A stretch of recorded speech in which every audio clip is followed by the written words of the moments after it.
Tutulong ang Department of Agriculture sa pamamagitan ng Food Terminal Incorporated sa mga lokal na pamahalaan na nais bumili ng bigas sa National Food Authority ngunit kulang sa pondo. Ayon po kay Palace Press Officer Undersecretary Claire Castro, nagpahayag ang DA ng kahandaan na pautangin muna ang mga ito. Ang gawin lamang umano ay makipag-ugnayan sa FTI para dito. Una nang iniulat ng DA na nasa 70 LGUs ang nagpahayag ng pagnanais na bumili ng NFA rice sa ilalim ng National Food Emergency Security para maibenta ang murang bigas sa kanilang nasasakupan. Ngunit sa ngayon ay ilang LGUs pa lang ang nakakagawa umano nito dahil sa problema sa pondo at proseso.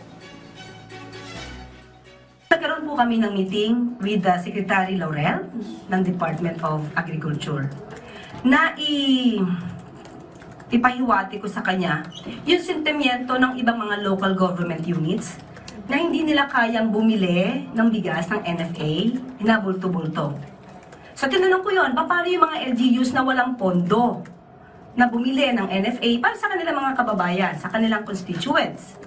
Ang sabi sa atin ni DA Secretary Laurel, pwede kumuha ng bigas, utang, kausapin ang FTI at may 30 days yata po na iaalaw para kung may nagbayad na po sa kanila, nabenta na po yung mga bigas para sa mga constituents, then pwede sila magbayad after.